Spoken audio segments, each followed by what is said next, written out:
Yang ketiga, diharamkan menikahi wanita-wanita yang diharamkan karena persusuan. Ini sudah kita jelaskan tadi sebenarnya. Berdasarkan ayat tadi dan sebagaimana yang akan dijelaskan atau sudah kita jelaskan pada bab sesudahnya ya. Kalau masih ingat pertemuan yang terakhir, saya mempertemukan antara halaman 60-61 ini dengan halaman yang dijelaskan di halaman 68, 69 ya. Sampai pada saat itu kita jelaskan di halaman 72. Tentang masalah tidak bolehnya menikahi wanita yang disusui atau wanita sesusuan. Yang keempat, demikian pula tidak boleh menghimpun antara wanita dengan bibinya. Kalau tadi kan di ayat disebutkan tidak boleh menghimpun antara saudari sama saudarinya ya. Tapi juga sama tidak boleh himpun antara anak sama ibunya atau ponakan sama tantenya. Ini juga termasuk tidak boleh dalam poligami maksudnya. Ya, dalam poligami. Tapi di sini ada hukum perlu kita jelaskan. Kalau seseorang cerai sama istrinya, mertuanya nggak boleh dinikahi sama dia selamanya. Karena itu jadi mahram abadi.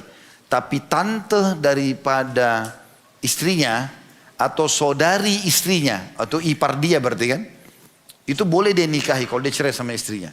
Tapi selama dia masih status istri, maka tidak boleh digabung dengan saudarinya dan tantenya. Tapi kalau sudah cerai boleh atau meninggal. Seperti kasus waktu Nabi SAW menikahkan Utsman bin Affan radhiyallahu anhu dengan Ummu Kalthum ya. Setelah Ruqayyah meninggal ya. Atau sebaliknya Ruqayyah meninggal, Ummu Kalthum dinikahkan oleh Nabi SAW. Karena ini tidak digabungkan. Satu meninggal dinikahkan sama adiknya lagi. Seperti itulah. Berdasarkan sabda Nabi SAW di dalam hadis yang diriwayatkan Imam Bukhari nomor 5108. La yujma'u bainal mar'ati wa ammatiha wala bainal mar'ati wa khalatiha. Tidak boleh dikumpulkan antara wanita dengan bibinya dari pihak bapaknya, ammah, dan tidak boleh juga wanita dari pihak bibi dari pihak ibunya atau khalah. Ini saya berharap teman-teman masih mengingat penyampaian saya dan ini diterapkan dalam kehidupan kita. Coba mulai sekarang kita terapkan bahasa-bahasa agama ini.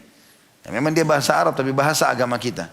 Jadi semua saudari ibu, tante dari ibu. Bahasa Arabnya itu khalah.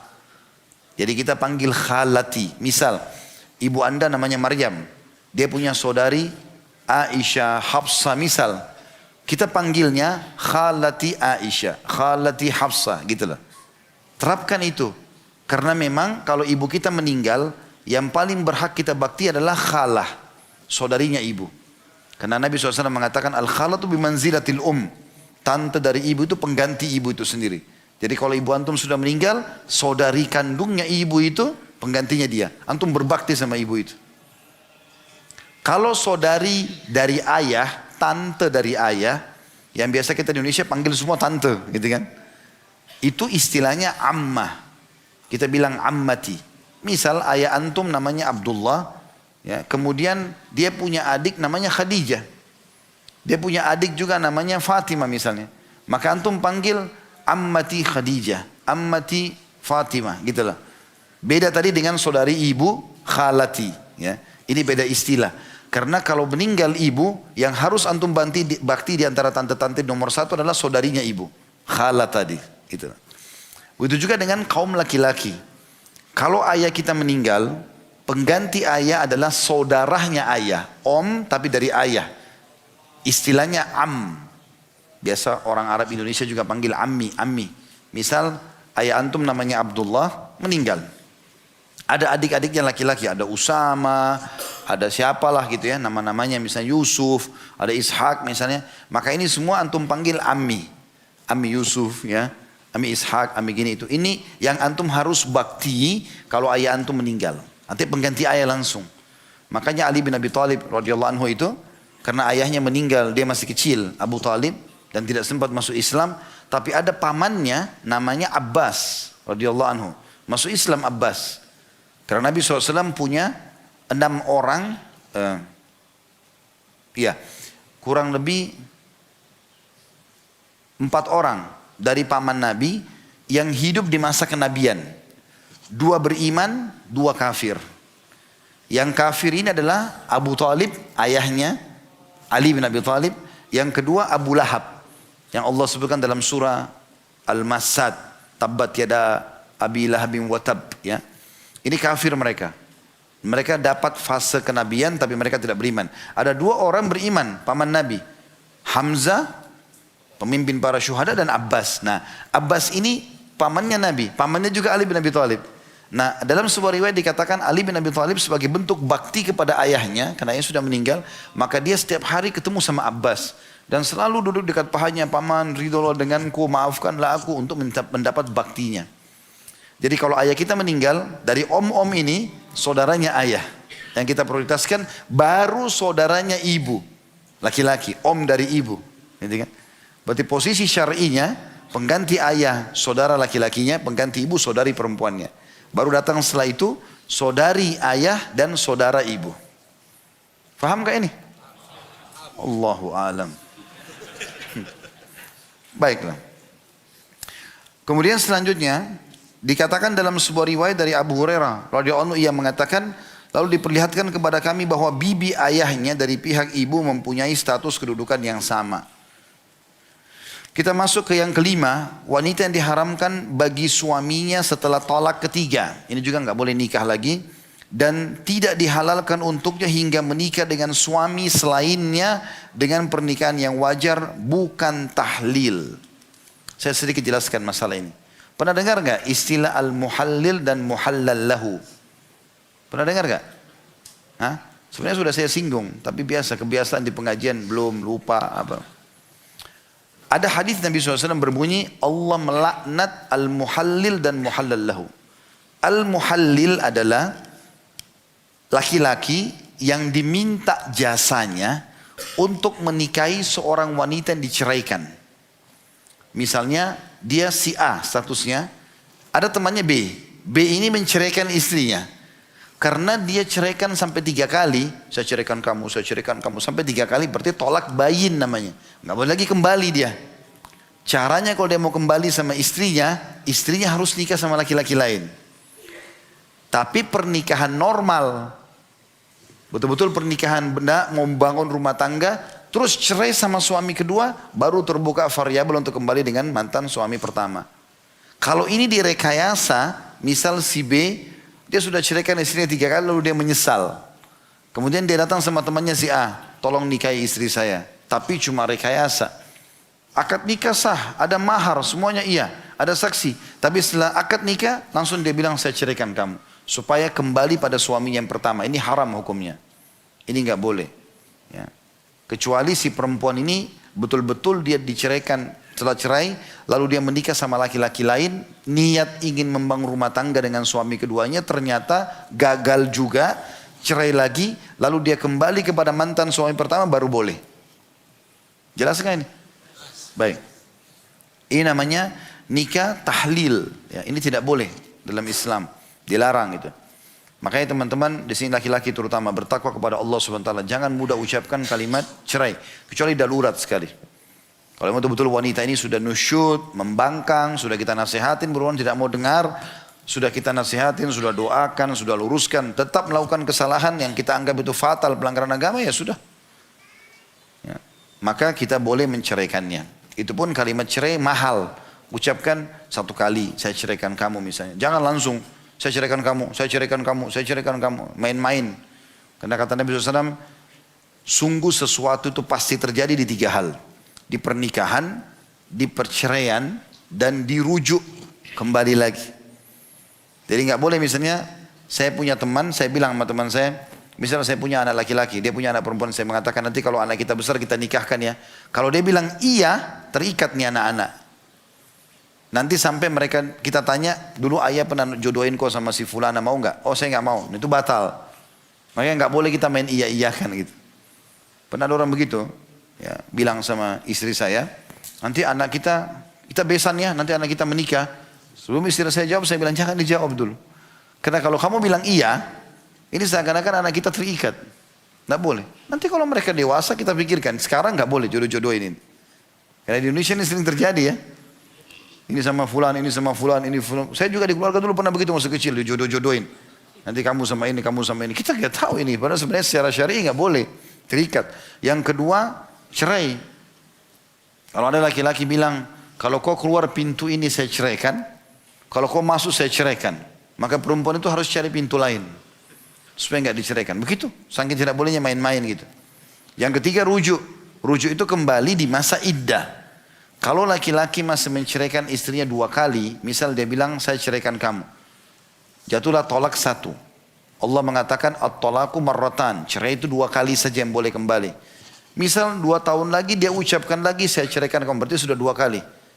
Nah di sini mereka masih bisa kembali. Tapi kalau dia sudah ucapkan yang ketiga kali, saya ceraikan kamu, maka nggak boleh lagi kembali. Nah kalau masih 2 kali masih bisa rujuk namanya. Nah rujuk ini kalau masih dalam masa iddah, 3 kali masa haid, boleh kembali tanpa akad nikah. Misalnya saling memaafkan, biologis dan segala macam. Tapi kalau sudah lewat masa iddah, akad nikah baru. Seperti itulah. Berdasarkan firman Allah Subhanahu wa taala disebutkan di dalam surah Al-Baqarah 230, A'udzu billahi minasyaitonir rajim. Fa in talaqaha fala tahillu lahu min ba'du hatta tankiha zawjan ghairah. Fa in talaqaha fala junaha 'alaihima an yataraja'a in dhanna an yuqima hududallah. Al-ayah. Kemudian jika suami mentalak dalam kurung sesudah talak yang kedua, maka perempuan itu tidak halal lagi baginya hingga si perempuan kawin atau nikah dengan suami lain. Kemudian jika suami yang lain itu menceraikannya, suami yang keduanya, maka tidak ada dosa bagi keduanya atau bekas suami yang pertama dengan istrinya untuk kawin kembali jika keduanya berpendapat akan menjalankan hukum-hukum Allah. Yang keenam, orang yang sedang berihram tidak boleh menikah. Antum kalau lagi umrah, lagi haji, masih pakai baju ihram nggak boleh akad nikah. Kecuali selesai umrah atau hajinya boleh. Kalau orang mau nikah di Mekah misalnya, kan ada orang-orang kita pergi ke Mekah terus akad nikah di sana, itu boleh saja. Si perempuan itu berangkat sama mahramnya, laki-laki juga misalnya, lalu kemudian mereka setelah selesai umrah, mereka akad nikah di sana, mungkin melapor dengan kedutaan kita atau seperti apalah mekanismenya, itu boleh saja, gitu kan. Tapi kalau lagi ihram tidak boleh. Termasuk masalah lamaran pun tidak boleh. Tidak boleh melamar, tidak boleh dilamar, ya. Sesuai dengan sabda Nabi SAW, al-muhrimu la yankihu wa la yakhtub. Orang yang sedang ihram tidak boleh menikah dan tidak boleh meminang. Hadis riwayat Muslim nomor 1409. Selanjutnya yang ke-8.